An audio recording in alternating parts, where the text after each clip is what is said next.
ذوالعشیرہ یعنی ذوالعشیرہ کے لیے جب آپ علیہ السلام پہلے گئے، بعد میں جب دوبارہ آپ علیہ السلام اس کو پچاپا مارنے کے لیے گئی تو اس وقت جو ہے نا وہ تو بچ نکلا اور اس نے ایک بندے کو بھیجا، وہاں سے پھر ابو جہل تھے اور ان کے ساتھ لشکر تھا جو 1000 کا، وہ آ کر مسلمانوں کے ساتھ لڑ اور جنگ بدر وہ پیش آئی تھی۔ یہ وہ والی غزوہ ذوالعشیرہ ہے، ٹھیک ہے نا۔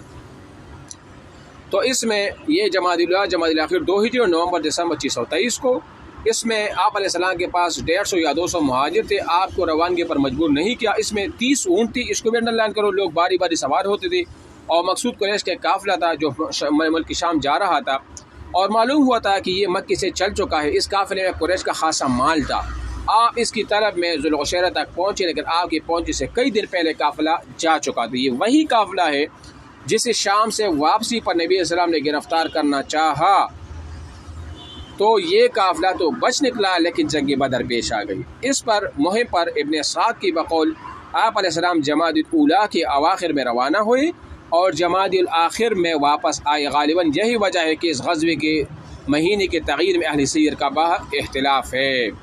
بہرحال یہ مہینہ ہے، اس میں اہم چیز یہ ہے اس غزوے میں آپ علیہ السلام نے بنو مطلج اور ان کے حلیف بنو زمرہ سے عدم جنگ کی کیا کا معاہدہ کیا تھا۔ دیکھو پہلے بھی ایک غزوے میں ہوا تھا، وہ بھی آپ نوٹ کیا، اور اس ذوالعشیرہ کے اندر بھی آپ نے بنو مطلج اور ان کے جو حلیف تھے بنو زمرہ ان کے ساتھ ایک معاہدہ کیا تھا کہ ہم آپس میں جنگ نہیں کریں گے، ٹھیک ہے نا۔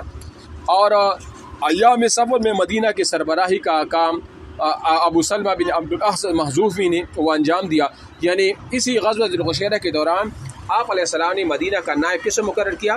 ابو سلمہ بن عبد الاحد مخزومی کو، اور اس دفعہ بھی پرچم سفید تھا اور نمبردار حمزہ تھے، یہ بھی انڈر لائن وہ کر لو، ٹھیک ہے۔ اس میں انتہائی قسم کے وہ اہم چیز تھی جو میں نے آپ کو وہ بتا دی۔ انشاءاللہ کل سے پھر سریہ نخلہ جو ہے نا رجب 2 ہجری میں، اب ہم نے 3 پڑھ لیے، کیا تھے 3 سرایا پہلے پڑھ لی، وہ خلاصہ میں نے سارا بتا دیا۔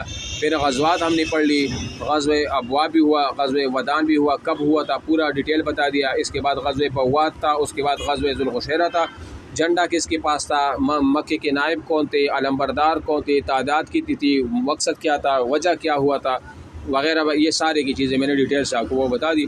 کل سے انشاءاللہ سریہ نخلہ ہے، اور یہ بھی جنگ بدر کا ایک وجہ ریزن بنا تھا کہ جس میں واقد بن عبداللہ نے تیر چلایا تھا، اور پھر اس وجہ سے جو ہے نا وہ عمر بن الحضرمی کو قتل کیا گیا تھا، اور پھر جنگ بدر کی نوبت آئی تھی، یہ بھی ایک سبب تھا۔